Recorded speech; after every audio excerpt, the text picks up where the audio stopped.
James, who was kind while dating, started to verbally abuse me along with Katie after we got married. I endured their treatment while continuing to save for Katie's college funds.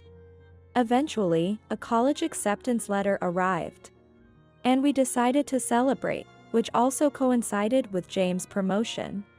Returning home from shopping, I found garbage bags filled with my books and clothes left in the yard. In the bedroom, James, Katie, and my mother-in-law were throwing my belongings into garbage bags. Hurry up and leave. We can't invite Grandma over because there's not enough room with you sticking around. Exactly. We don't need a failure of a wife. We'll just take the college funds, thanks. James laughed, shaking his shoulders. A bottom dweller making $5 per hour, get out. A useless mother. Bye. Bye. Something inside me snapped. Then I'll leave. I went to the yard and carried the remaining garbage bags to the car. Sitting in the driver's seat, tears of frustration overflowed. I bit my lip and vowed in my heart not to let this be the end. Remember this. I am Diane, a 50-year-old housewife. 10 years ago, I met James, a 40-year-old. Through work, and we got along well as we worked together. James, who was cheerful and bright, seemed dazzling to someone as introverted as me. When he proposed, I was flustered and wondered, am I good enough? During one of our dates, he revealed that he had an 8-year-old daughter, Katie. I was surprised to learn he was divorced, but soon grew fond of Katie, who was affectionate and innocent, after meeting her nervously. Our modest wedding went smoothly, and our married life started off well. However, the happy days did not last long. I lost my parents to illness during my student days, and was raised by my uncle and his wife, who ran a business. After accepting the proposal, I introduced James to them. After getting their blessing for the marriage, we next visited James's parents to greet them. Learning that I was raised by my uncle and his wife, my mother-in-law seemed clearly displeased. Perhaps for that reason, she started to make snide remarks to me after we got married. She would come over unexpectedly to nitpick everything. Diane, there was a hair in the corner of the stairs. The bathroom mirror is dirty. Don't you clean it every day? And she would frequently scold. It's outrageous that you work even though you have a small child. These days, everyone works even with small children. I switched to part-time so I could be home when Katie comes back from school. When I gently objected, my mother-in-law glared at me. How dare you talk back to your mother-in-law, insolent wife. I never asked why they divorced, but I could guess it might have been because of her nagging. Come on, Mom. If both of us work, we can save up for Katie's college funds sooner. But as years passed, like his mother, James started to verbally abuse me as well. You come back from work halfway through the day, and this is the meal you prepare? Don't you care to comfort your tired husband? I'm sorry, but it's tough to prepare 3 side dishes every day besides the main.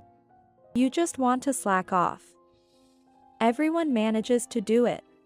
My mother-in-law, who was a full-time housewife, never used store-bought prepared foods and forbade me from using them as well. So, I found time to prepare meals in advance late at night, or on weekends when the family was asleep.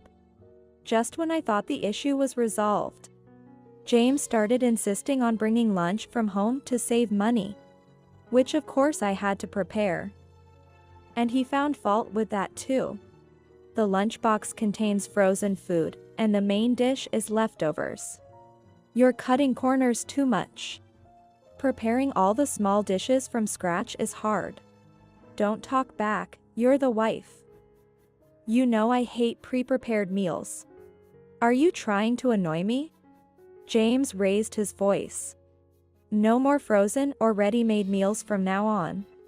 Diane protested, but it's the wife's job to think about the family's health and prepare meals. Do you want to make me and Katie sick? You're terrible. I'm sorry. I understand, I'll do as you say from now on.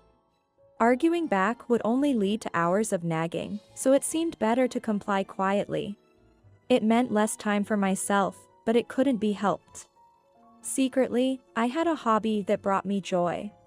After James and Katie went to bed, I would jot down various ideas in a notebook, imagining what it would be like if such things existed. This hobby, which I kept a secret from them, was a great stress reliever. As a child, I had received an award for a summer vacation research project. And this was a continuation of that interest. Dealing with complaints wasn't limited to my mother-in-law and James. Initially, Katie seemed like an innocent and adorable child. But as she entered upper elementary school, she began to act selfishly. Her mood swings would dictate whether she was affectionate or demanding extra pocket money. Then, she would insult me in front of her friends, ignore me, or worse. Being manipulated by Katie's moods left me exhausted. Seeing James mistreat me, Katie began to mimic him, finding amusement in it. It was a phase of adolescence, and from Katie's perspective, I was just the woman Dad brought home. Resisting was natural. If she wouldn't warm up to me, I thought I should try harder to get along with her. I made efforts to understand Katie's feelings without scolding her harshly for misbehavior. Even when she hurled insults, I didn't snap back but calmly explained, "It's not right to speak to someone older than you like that." I always attended school events and helped with homework after returning from work. Whenever Katie was sick, I would take her to the hospital and take time off work to care for her. I had no experience in raising children, though she wasn't my own. I poured love into her because she was the child of the person I loved and raised her with all my effort. However, it seems my feelings didn't reach Katie. As Katie entered high school, she needed a lunchbox. Unlike James's volume-focused meals, the appearance and variety were important for a high school girl's lunch. I woke up at 5 a.m. every day, making the lunches with care. Put fried chicken in tomorrow's. I want a hamburger in mine. They would request different dishes like this, making it quite a challenge. Yet, they often came back with their lunch boxes untouched. When I asked why, they would say nonchalantly, "I was in the mood for pasta today. I passed by a store and suddenly wanted to eat bread. I woke up at 5 to make these. I wish you would at least try them." Upon hearing this, both quickly became sullen. "You change your mind about things too, don't you? Don't be so sanctimonious, it's annoying." A mother should naturally make lunches for her children. Katie's hostile tone hurt Diane more than James' words. "Sorry, I just..." When I apologized, James became emboldened. "Don't get cocky just because you made lunch. It's nothing special. You should be grateful we even eat it every day." Besides their complaints about too many vegetables or the taste being too strong, being spoken to like this was the last straw. I felt more sadness than anger. Talking with Katie and James always made me feel miserable. Naturally, the promise of sharing household chores made at the beginning of our marriage was quickly abandoned. Even if we both work, you're home by the afternoon. That doesn't really count as working. We get home in the evening. It's only natural for the person with the most free time to do the chores. I'm not free at all. By the time I finish cleaning and preparing dinner, the night is over. But my pleas fell on deaf ears. Even on weekends, when asked if they would help, James and Katie would either laze around with their phones, lounging on the sofa, or lock themselves in their rooms playing video games. It's as if I didn't exist in their field of vision. "Ah, old lady, make me some tea. I want coffee. Bring it to the living room, I'm playing games with Katie." Katie still refuses to call me mom, sticking with the old lady instead. Could you help me a little after dinner? I have a meeting with the Women's Association. When I finally spoke up, James clicked his tongue in annoyance. What? Let us rest at least on the weekend. You see we're playing, right? Do you intend to disturb our parent-child bonding? Oh, but you're a stranger, so it can't be helped. The word stranger pierced my heart like a blade. What's with that face? Got a problem? James threatened. Who do you think allows you to live in this house? A disposable part-timer like you standing up to me is 100 years too early. Faced with their attacks, I bit my lip and swallowed my complaints. Though James boasts as a middle manager in a small to medium enterprise, his income isn't impressive. He makes more than I do as a part-timer, but that's about it. James' dominance might stem from controlling the finances. Before our marriage, I mentioned I'm not confident in managing finances. Then I'll handle it. That way, you can relax. Fooled by his cheerful smile, I agreed to hand over my salary to him. He would allocate funds from our combined incomes for living expenses and Katie's college fund. Despite his salary increasing over the years, our living expenses somehow decreased. Lately, I've been given only $1,000. Half goes to saving for college fees, and the rest covers food, daily necessities, and miscellaneous expenses. I need at least $500 more. And I want some pocket money for myself. Housewife doesn't need pocket money. Put the $500 for Katie's education into the account first. I'll check every month. I stood my ground against James. James, you often buy luxury watches and brand suits. You nag me about saving money and are stingy with it. You seem to give Katie a lot of pocket money.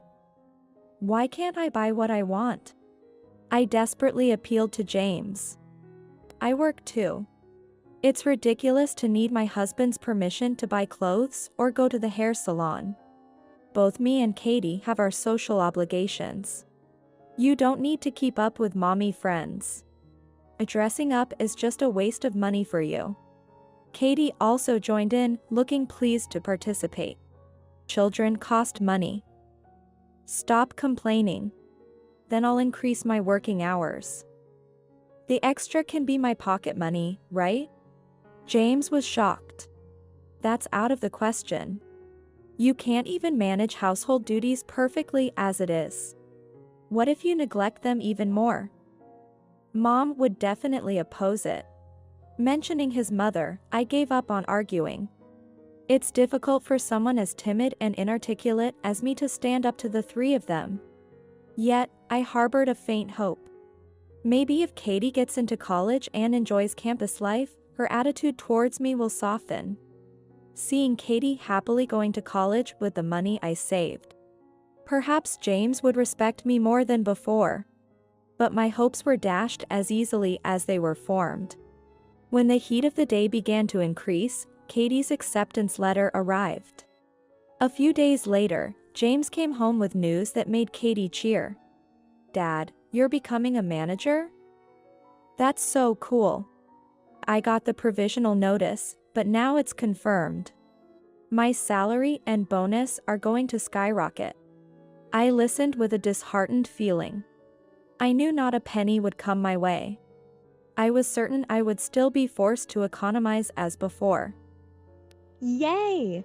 Buy me an awesome bag to celebrate. Of course.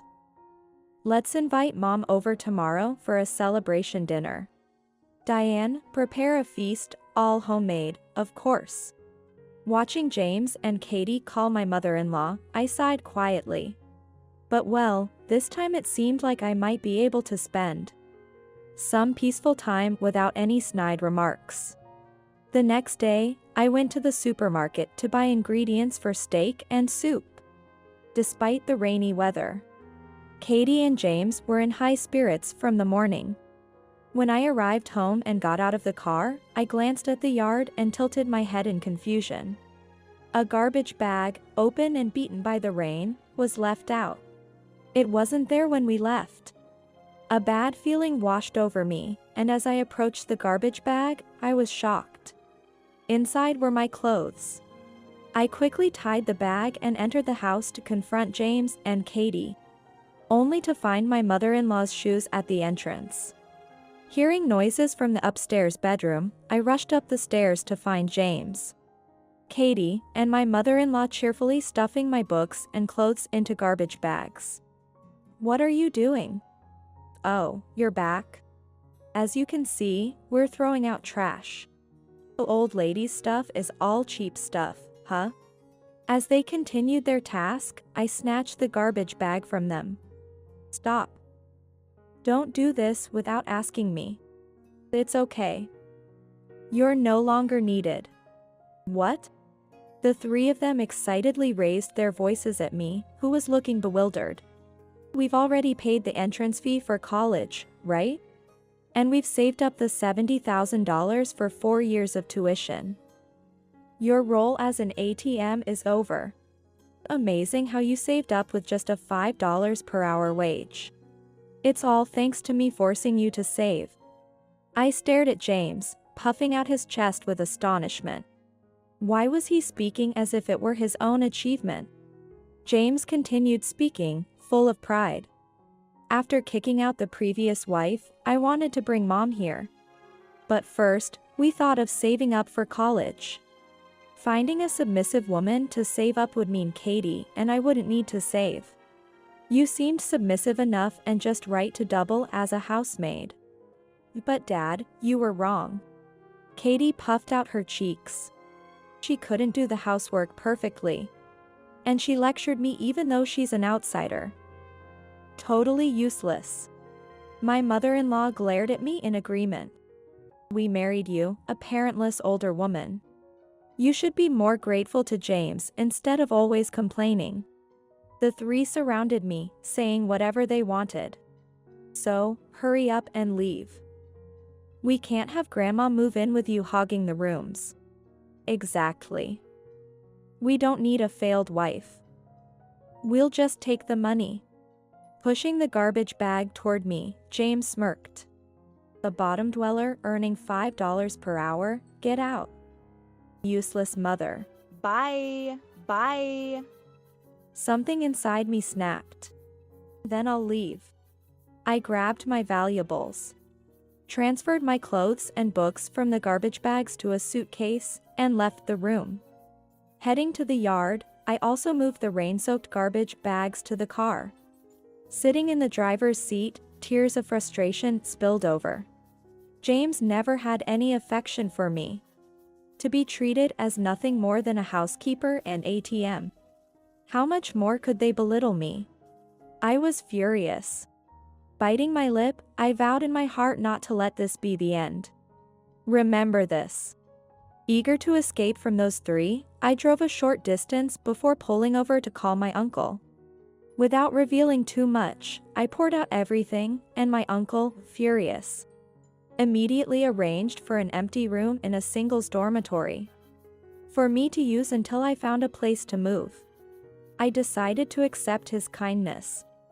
Fortunately, only my clothes got wet in the rain, so I dried them at a laundromat near the dorm and carried them to my room.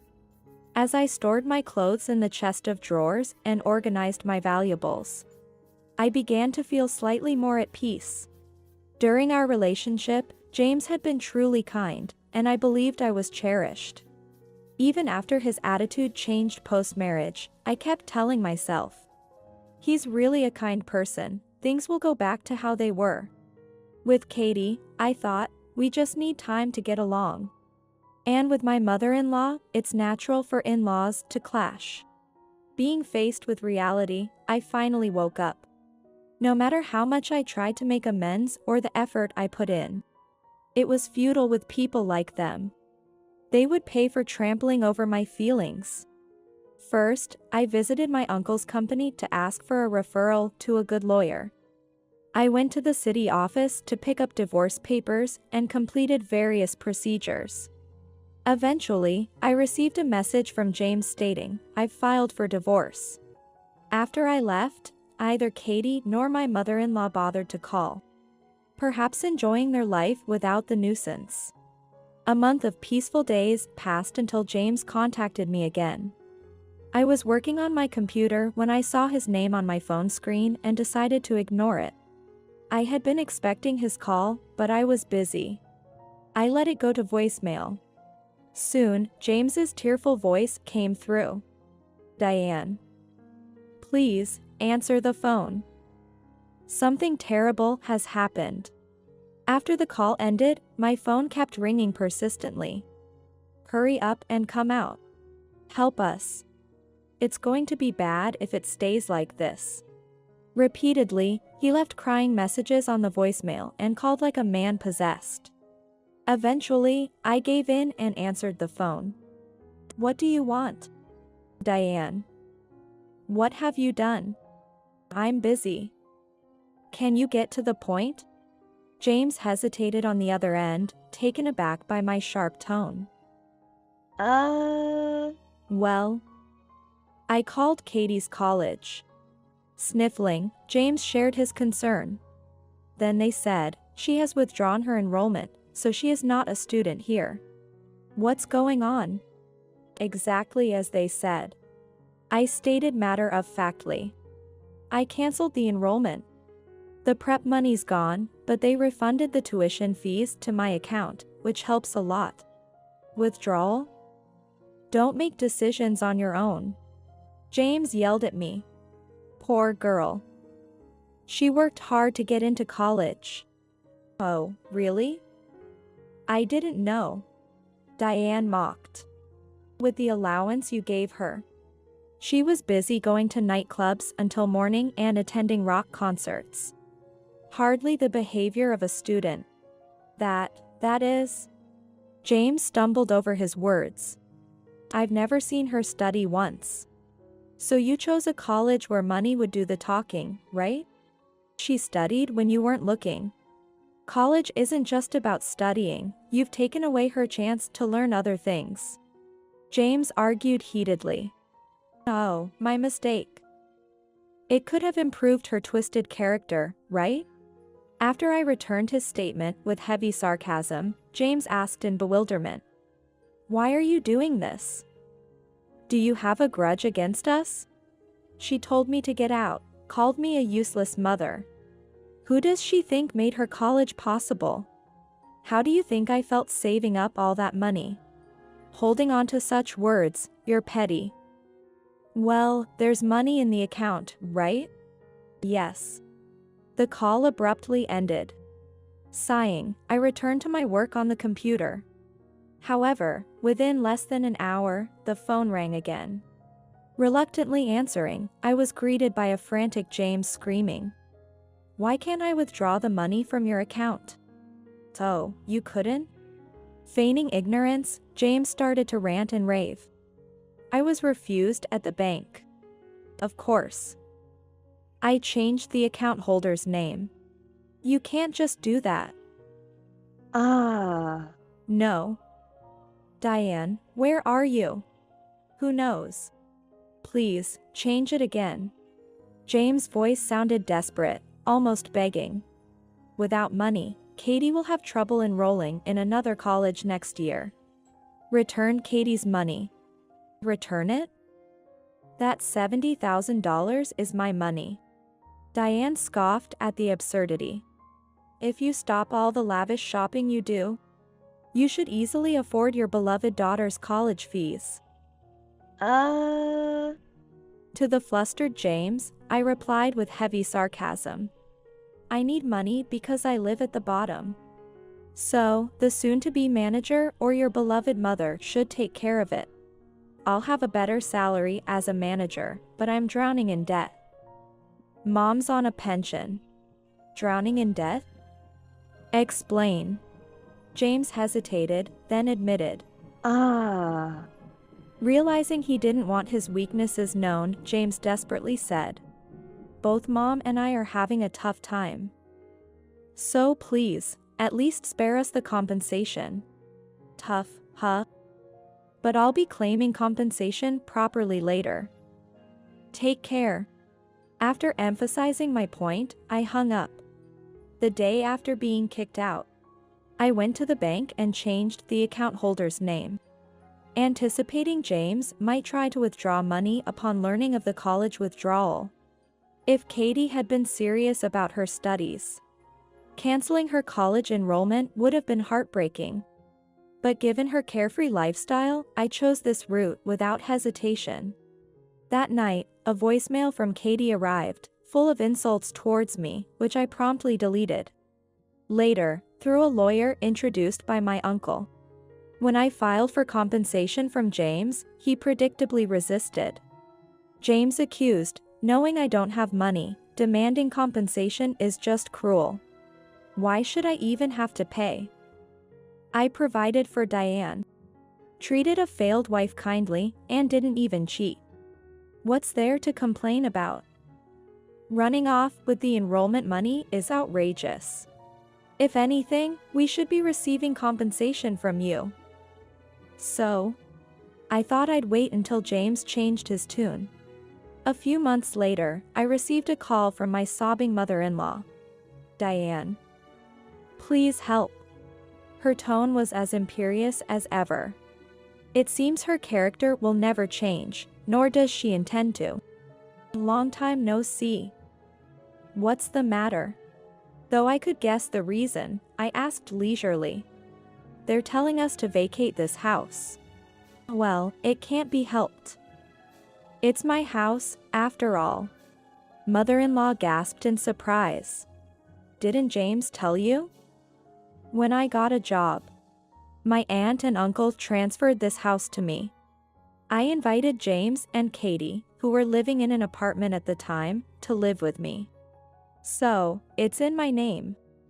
This is the first I've heard of it. She sounded dumbfounded over the phone. Is that so? Well, anyway. My uncle was furious when he found out I was kicked out, and said he'd proceed with selling the house. So, I'm going along with it. I'm not kind enough to let the people who kicked me out live there for free. So, you're really going to sell it? Yes. There's a viewing this weekend, so please move out by then. That's impossible. My mother-in-law shouted. I was kicked out in 10 minutes. From my own house. Mother-in-law stumbled over my words. The sale of the house is already decided. It would cause trouble for the real estate agent and the viewers, so please move out soon. Is James there? James seemed to have been listening nearby and took the phone. What do you want? I said with a deep breath and a low voice. Who do you think allowed you to live in that house? James was speechless, and I asked with a half smile. That's a relief. How does it feel to hear those words? Damn it. I'm not paying any compensation. See if you can get it. I was told to discuss this through a lawyer.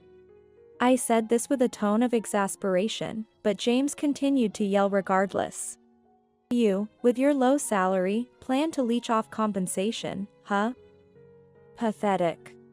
But I'm not paying a cent. Are you sure you want to be so confident? I said this with a mix of disbelief and annoyance. I have plenty of evidence. The abusive words you, Katie, and your mother hurled at me are recorded and noted. While you forced me to economize, you squandered money on luxury goods. There's no escaping this. A mother saving for her child is natural. And a wife should obey her husband. That's right. If you have something to say, earn more than me. They both made a scene with their vulgar attitudes. Return the college funds, thief. If you really don't return it, we'll sue you. Suit yourself. Enough, both of you. Katie, over the phone, tried to calm her mother and James. I'm really angry at her. Stealing my important college funds. That's the lowest a parent can get. Katie, you are right. You were looking forward to college so much. It's heartbreaking. James' voice sounded like he was on the verge of tears. But it's okay. There's next year. If Dad becomes a manager, our salary will increase, and life will get easier. That's true. James shouted with apparent joy. So let's stop begging her. Let's quietly move to an apartment and hand over the house. If Katie says so. My mother-in-law muttered in a reluctant tone. Be grateful for Katie's kindness. All right, I'm hanging up now. Exasperated, I ended the conversation. The next call came the following day while I was having coffee in my uncle's company's room. I could easily guess it was about the same matter. Reluctantly, I answered, knowing ignoring them might lead them to show up at the company. What have you done? James was sobbing. Sniffling and with a voice like a scream, he asked. My promotion was cancelled, and I was demoted. From manager to regular employee, sent to a subcontracting factory. What's going on? I sighed deeply. It seems he still didn't understand anything. You know Mason Industries, right? Of course. It's a super famous discount store chain that's expanded overseas. It's also a major client of our company. You've angered its chairman. Huh? James sounded dumbfounded. He was actually planning to end the business with your company. But he reconsidered out of respect for me, so your company wouldn't suffer. I emphasized. You should be thankful you weren't fired. I don't even remember meeting the chairman. The chairman of Mason is my uncle. After a brief silence, James screamed in shock. I grimaced at the noise and moved the phone away from my ear to wait it out. You should have told me sooner. My uncle introduced himself during our marriage meeting. I couldn't help but be astounded by James' lack of attention. James, now stopped crying, suddenly pleaded with me. Come on, mediate for me. It's just a little marital spat. If I become a regular employee, my salary will decrease. And Katie won't respect me anymore. No. You brought this upon yourself. I coldly dismissed him. Is that all? I'm hanging up. What the hell, acting all high and mighty when you're just a bottom dweller. Just then, someone knocked on the door. Excuse me, President. Oh, I'm sorry. It's fine, I'm about to hang up. President? I smiled and shared. I haven't told you. I'm the president of Mason. Huh? The one with annual sales of $500 million. To be precise, the president of the US branch. James fell silent. I could almost imagine his expression. People often become speechless when too surprised. That's a bad joke. Weren't you earning $5 per hour just a while ago? That salary slip you found in the bedroom? Look at the date. It's from 10 years ago when I first helped out at my uncle's company. I explained, trying to hold back laughter. I kept it as a keepsake. The minimum wage has surpassed $7 now. You really are clueless about America's economic situation. James, lost for words, soon spat out a resentful remark. Quiet. But lucky you, having a rich relative. Even a useless mother can become a president. Do you think the position of president just falls into your lap because you're a niece? I replied, exasperated. I've been developing product ideas for a while. Some of them were approved in Mason's planning meetings and became hit products. I was recognized for those achievements. You were doing all that behind my back. Do I need your permission for everything? Sighing, I explained the background. I wanted to help my uncle, so I studied business management in college. A few years ago, at his request, I started attending board meetings and management seminars. It's the result of my effort. James fell silent. Katie's college expenses were covered by the royalties from a patented stationery product I developed. Otherwise, it would have been impossible to manage living expenses and savings from my salary alone. If you have money, then we don't need compensation. My mother-in-law interjected. It seemed James had put the phone on speaker so my mother-in-law could listen in. Katie might be listening too. I learned recently that there's property division upon divorce, right? You're obliged to give half of what you earn to James. Grandma knows her stuff. I couldn't help but laugh at my mother-in-law's confidence. What's so funny? Mother, property division is not an obligation but a right each spouse has. So, one can also choose to waive it. Huh. I could almost see my mother-in-law tilting her head in confusion over the phone. I'm refusing it, so not a penny will go to James. We can take it to court if you like, but I'm sure I would win. What? Mom becomes the president of Mason, and I get nothing? That's so unfair. I heard Katie's disappointed voice. James, remarry Diane. Being the husband of a president means you can live in luxury. Forget about pride, this isn't the time. My mother-in-law urged James. James also agrees. Right, Mom. Diane, I apologize for everything. Let's start over. I won't treat you as a housekeeper anymore. Mom. I won't call you useless anymore. So, come back. I want a high-rise condo for our next home. Faced with their outrageous demands, my laughter turned into disbelief. I can earn well on my own, so I don't need a useless husband. Compensation will be deposited into my account monthly. If you can't pay, your assets will be seized. Take care.